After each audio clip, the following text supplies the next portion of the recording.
Hello, everyone. I'm Melissa McAllister, and you're listening to the Melissa M.A.D.E Show. Now, for decades, I've dedicated myself to helping women break the cycle of dieting, navigate through all the fads, and change their lives through my nutrition coaching. Now, each week, I'm going to talk about everything from deep nutrition, mindset, self-care, the ideal workout routine, tips on how and why to implement intermittent fasting in your life, my favorite recipes that are not only crowd pleasers, but they're actually healthy for you, and so much more. Now, with small and consistent changes, you can defy aging while living a happier, healthier, and more heart-filled life. I'm so excited to show you it's possible with the right strategies that are so simple to adopt.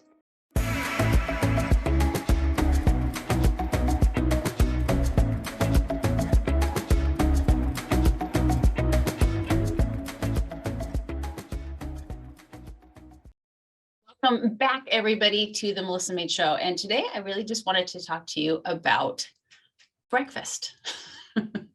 How many of you guys eat breakfast? So I actually did a poll on my social media and my stories. And the last time I checked, it was pretty fair to say that 80% of my following doesn't eat breakfast, where 20% does. And I know you attract your tribe, because I haven't eaten breakfast myself, unless there's a social situation for me to do so in forever. Gosh, I would almost say 30 years. Breakfast is just, I love breakfast, but eating first thing in the morning has never been my thing. And being a fitness professional, I always share the story that if you scroll, I've been on Instagram for a really long time, but if you scroll all the way back to the early postings, you'll see a picture of my abs. And I've got number 1, 2, 3, 4, 5, 6 on each one of my abs for the 6-pack. And I put six pack for 6 meals a day or something like that, because that's what all the fitness magazines were saying. You're going to stoke that metabolism and you're going to burn more fat if you eat 5 to 6 meals a day. So I really tried hard to be one of those people that got up and ate before they worked out, or ate before they, went and started their day or went to work. And it just would make me feel awful. I have taught group exercise, for over 2 decades. I always did morning classes, and I am telling you, my energy was tenfold if I didn't have a bunch of food in my stomach. I just felt better on an empty stomach still, very well hydrated, definitely caffeinated, but I just did better without food. And that was something I just kind of hid, because I believed what those fitness magazines were saying back in the day. And you know what, even if you look at the science today, you are going to find studies that tell you that not eating breakfast is beneficial, and you will find studies that tell you that eating breakfast is beneficial. It's very, very hard to find consistency when it comes to that. But I will tell you that a lot, if not most, of the studies that are done on the benefits of breakfast are funded. I remember I had someone send me an article not too long ago, and it doesn't take much work or much effort whatsoever to dig in just a little bit. And this article was talking about the importance of eating, right when you wake up, and it was sponsored by Nestle. What a coincidence. So what you really need to do is to just kind of figure out what works best for you. So if you are a breakfast lover and you love to wake up first thing in the morning and make your oatmeal or make yourself a quick omelet to have with your coffee, by all means do that. This podcast is more for those of you who are a little bit weary about not eating breakfast, even though you don't have the appetite, because you have read somewhere or someone has told you that breakfast is the most important meal of the day. I still see a billboard up on the highway when I drive home from McDonald's that quotes that being the most important meal of the day. Of course it's McDonald's, but it has to be your decision. But I do want to let you know that if you've always been like, well, I've eaten breakfast my whole life, but I don't necessarily know if it's something that I really care to do, and you decide to do maybe some fasted workouts in the morning before you have your breakfast and see how you feel, I'm going to tell you that most likely you might feel a little bit, off at first, because your body is used to running on the fuel that you've put in your stomach instead of the fuel that you've, stored on your body. And it takes a little while for your body to adjust, just like if you've never lifted weights before a day in your life and you go to lift weights for that first little while, what happens? You feel miserable. You can't walk. You can't get out of bed. You can't sit down to go to the potty because your body's like, what are you doing to me? It's the same thing. So if you decide to, pull back, you can be one of those two people. The first one is to always consider just kind of pulling back slowly, like every couple of days, extend the time that you don't eat by 30 minutes until you reach that time that you feel is just peak for you. Or you can just cold turkey it and wake up and say, you know what, I'm just going to wait until 10, 11, 12 to have my first meal. And I've talked before about Sanchin Panda. I hope I say his name right. But I'm very intrigued by this doctor because he's quite the expert on the circadian rhythm. And in fact, don't quote me on this, but I'm pretty sure he is the one that him and his team are the ones that help create the light changes on things like your iPhone, because light affects your circadian rhythm so dramatically that they found, that there just needs to be ways in order for people to not have the bright blue light in their face. And so you can go onto your iPhone or your Android, I'm sure if you have one, and change the color so that it doesn't mess with your circadian rhythm. So he's quite the expert on that. And I really found his book, The Circadian Code, eye-opening. And one of the things that he says is that, you definitely shouldn't eat to be in the best circadian rhythm that you can be, to not eat an hour after you wake up. So even if you're not going to be an intermittent faster, no matter who you are, he says that you should wait an hour after waking up, that's just best for the body. Kind of wake up your body, get your everything flowing and going before you actually put food in your system. So I'm going to challenge you, if you are the person that wakes up first thing in the morning and immediately puts something in their mouth, to maybe at least hold off for that 1 hour. Now, for me, being an intermittent faster, I kind of live by that 11-7 rule for the most part. Now, not completely, but for the most part. So I eat from 11 to 7, and I try to sleep from 11 to 7. And there are changes. And I actually think that's kind of good for you. You don't have to be so rigid that, you're like, if you're off half an hour, it stresses you out. Or if it shifts just a little bit by the hours, it's okay. It's actually good for the body to keep it a little bit guessing. But I am at 11 to 7. And so for me, it makes it so I don't eat 4 hours after waking up. And I don't eat 4 hours after my last meal, which allows me to work out in the morning and to continue with my heightened growth hormone and my lowered insulin. And any workout that I do, I feel completely energized to do so. I do have a cup of coffee and I do have my Energize, which is my pre-workout. But I do a great 30 to 45 minute workout. And then I usually will eat 1 to 2 hours after my workout. Again, not immediately after. I don't know if you guys, I wish I could see your faces so you could nod your head at me. Most people who do, whether they eat beforehand or they wait, still don't want to eat right after you work out because you've just got this high, and to instantly put food in your stomach just isn't that appealing. But hopefully within a few hours you can. So for me, I get up, have my coffee, have my Energize. I might scroll through social media a little bit. So I'm usually working out about 2 hours, maybe an hour and a half, 2 hours after I wake up. And then that gives me an hour and a half, 2 hours most of the time to then have breakfast. So keep in mind, and I'm going to do another podcast on this, but if you're worried about that 30-minute window of having to eat within 30 minutes of your workout, I want you to go ahead and let that go. Let that go. Now, I will say the studies that I've been seeing recently really say that within 3 hours is important, but you want your protein intake. And of course, you want some carbohydrate for your glucose to be restored, which is just a whole other podcast. I have so much to say about that, but I'm just going to save that for another day.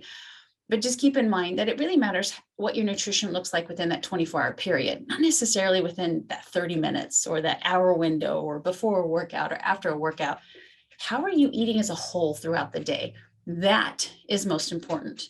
And you will hear me say this probably on every single podcast that I do, to allow your body to digest most of the food that it has in its stomach that's already kind of working its way into the small and large intestines before you go to bed is ginormous. It's huge. It's everything.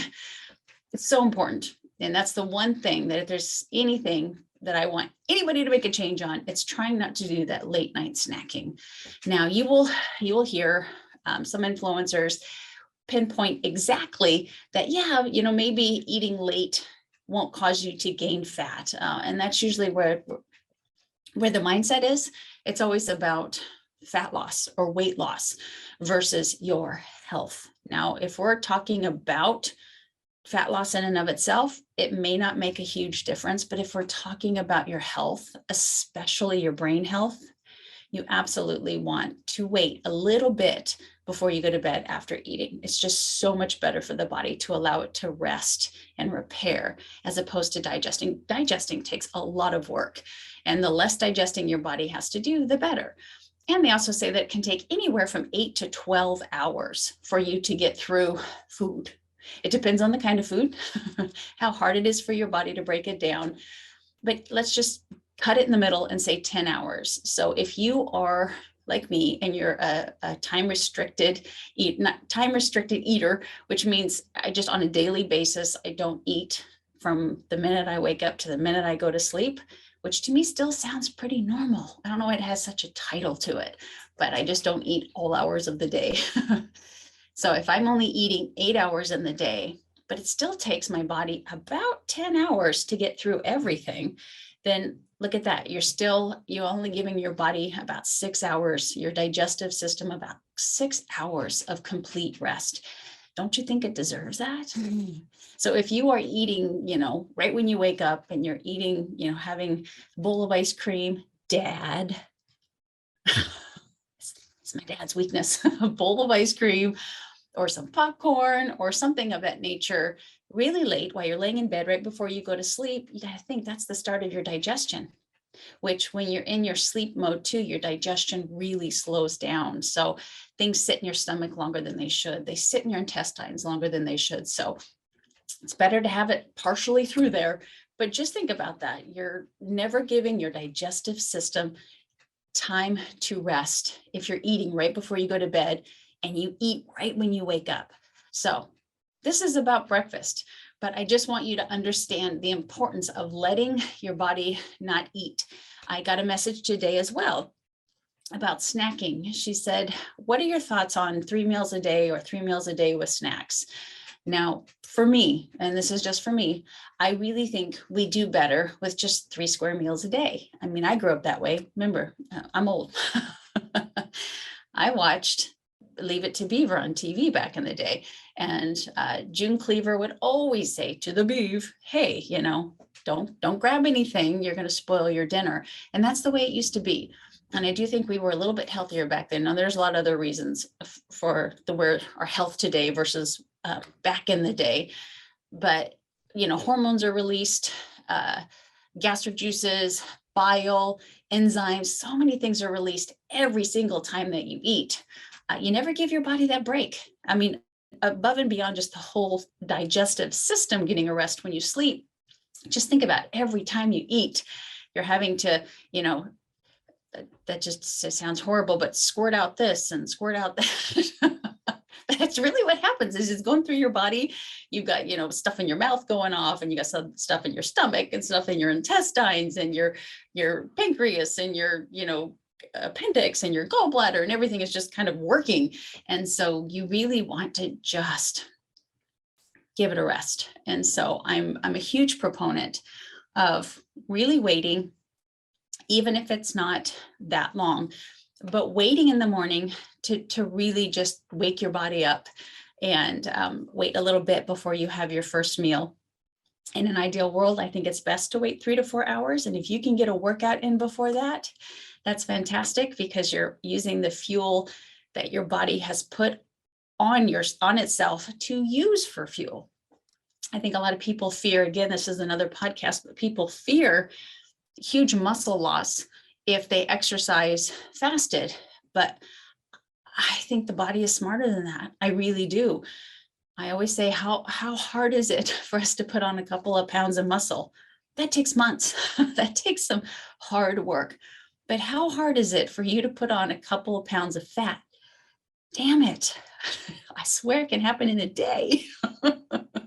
So what is your body going to go for if it intentionally puts fat on your body to use for fuel versus knowing that the muscle that it's building takes time and a lot of effort? Do you think it's really going to go for the muscle first, or it's going to go for the fat store that it put there for the sole purpose of using as energy when you don't have energy in the form of food coming in? So I personally think you're okay. And just me again, I've always done my DEXA scans to prove I'm not somebody who ever eats before they work out. And I'm not somebody who eats right after I work out. And yet over the years, I've been able to keep my body fat pretty steady. And I've been able to increase muscle mass. So I'm just one person, but I'm one normal 47-year-old woman, 2 kids, living a normal life, really not exercising that hard, 30 to 45 minutes a day, about 6 days a week. And yet I'm still able to make this happen, which tends to make me believe that anybody can. So not to eat too early in the morning. And then the same thing is have a nice big meal, in the evening. That's about 3 or 4 hours before you go to bed.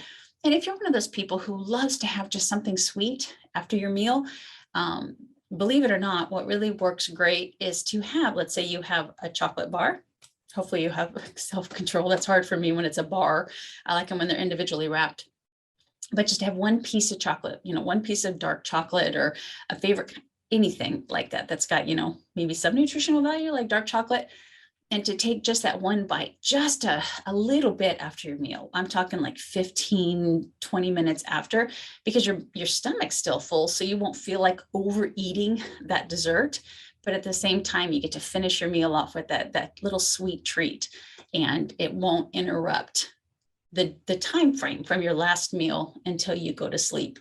And so you will get a much better night's sleep if your stomach isn't digesting, and all of the blood flow isn't going to your digestive system instead of the muscles that need the repair and the brain that needs the rebuilding. So breakfast, love breakfast. Keep in mind that I looked this up. Angel food cake and Raisin Bran Crunch, I think it's called, have about the same amount of sugar. So when you do decide to have breakfast, and you are going to have breakfast foods, I always want to caution you as well on what you choose. I think the reason why we adore breakfast so much is because it's really just an excuse to have dessert. Pancakes and waffles and French toast with the syrup and all that stuff. Wonderful and a great treat, but not something you should think of as fuel, especially the first fuel that you're getting for the day. It's, really think of foods that are very nutrient dense, that aren't going to like really spike your blood glucose, which, will give you that rise and fall possibly throughout the rest of the day, because it just sets you kind of off kilter from the get-go. So good things to eat. I always think omelets are great. So you could, make yourself an omelet with a lot of mixed vegetables mixed in there, or make some scrambled eggs and have a side of spinach or something like that. I hope you know this. Steel cut oats or rolled oats are so much better than those quick oats. Those quick oats are, they're more processed and they digest a lot quicker. And so they will cause that blood sugar to spike up a lot quicker. And if you're going to have something like oatmeal that has, that higher carbohydrate count, make sure that you definitely have protein with it, and preferably to eat that protein first. Because if you have that protein first, say you have an egg, a hard-boiled egg, or you have, a little piece of ham left over from dinner the night before, to eat that first before you have the oatmeal, and that'll help balance out that blood sugar so you don't get the really high spike. And then you'll also find that lull in the middle of the day, which will make you want to grab something sweet again. Not only that, like organic, full fat Greek yogurt, plain is wonderful. You can put a couple berries in there and some nuts. And there you go with the protein and the fat, and the nuts will help keep that blood sugar normal as well. But just to really avoid the thing, I'm not perfect.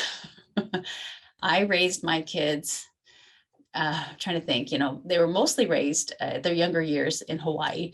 So they did have spam musubis for my Hawaiians out there, which is actually pretty balanced, I guess.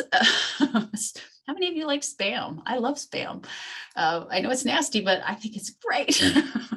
It's nice and salty. Anyway, but I was guilty of toaster strudels and Pop-Tarts and all that stuff. And my kids turned out just fine. But I think the small changes that we can make in thinking, speaking of which, so let me put it this way. My mom was a wonderful mother, and she was working to get her master's degree in special education when I was in school. And she would get up every morning and she would make sure that my sister and I, had breakfast before we go to school. So keep in mind, I'm talking to you as an adult. Kids should always have breakfast. I'm not gonna go there. I'm not gonna argue that. Put some good food in your kids before they go to school.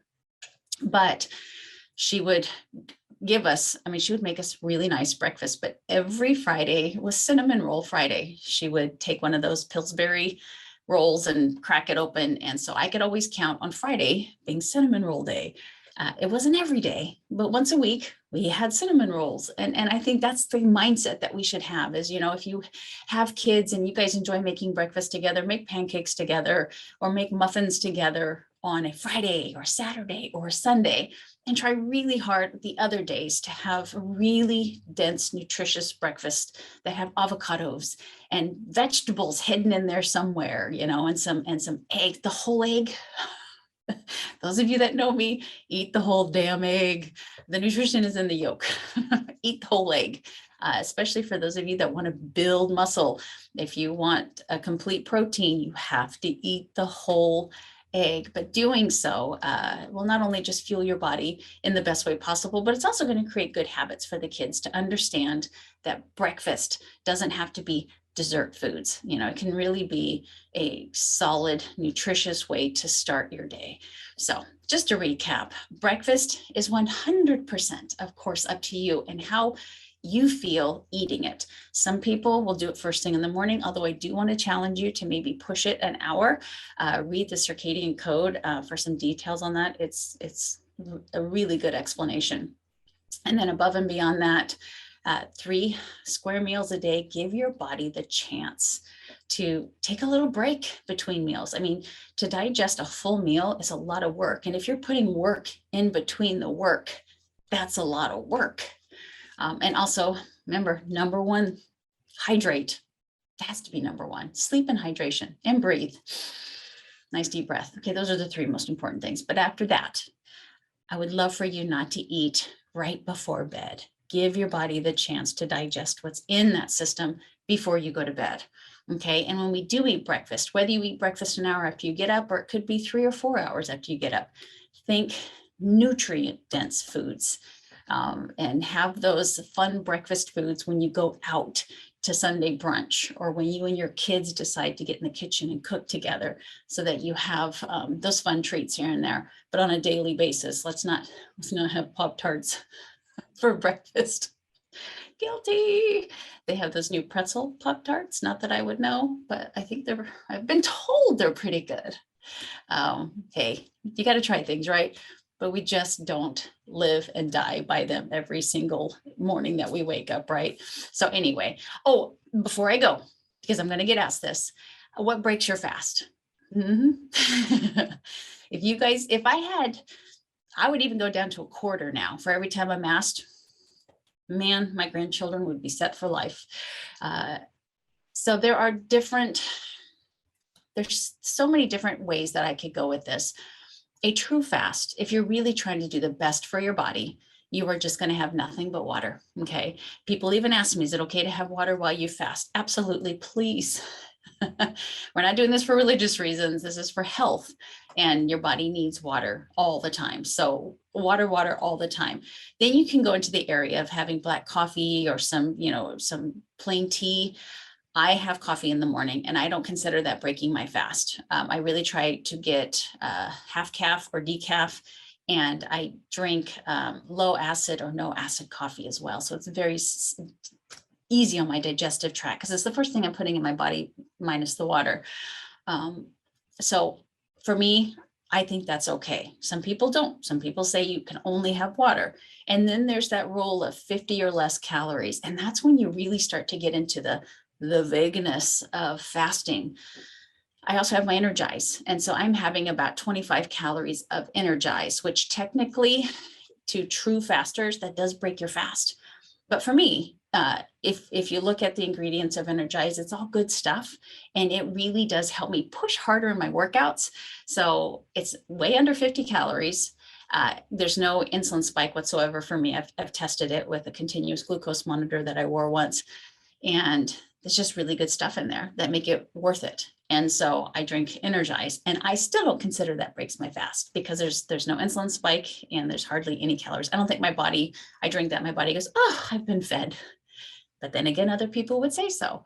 So it's really up to you on what you feel it is. Do your own research. And if you're comfortable with having a splash of cream in your coffee every morning and you don't feel like that breaks your fast, don't stress over it. But if we're being just as honest can be, anything outside of water is technically breaking a true fast. But I can't say that Energize. I can't give up my Energize.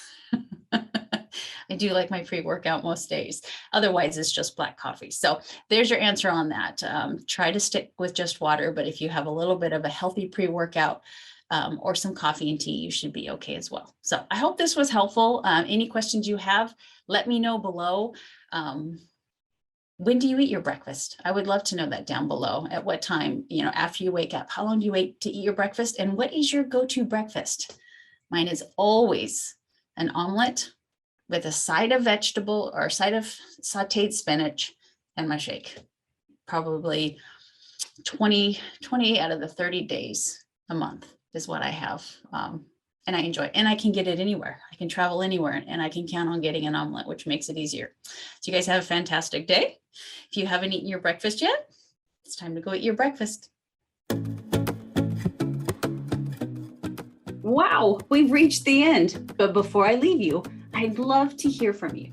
After all, it's not every day that someone reaches out and asks for your opinion. And to me, your opinion does matter. So please share this episode with anyone that you think needs to hear this message. And remember to rate, review, and subscribe wherever you listen to podcasts. My name is Melissa McAllister. And until next time, thank you for being your own health advocate.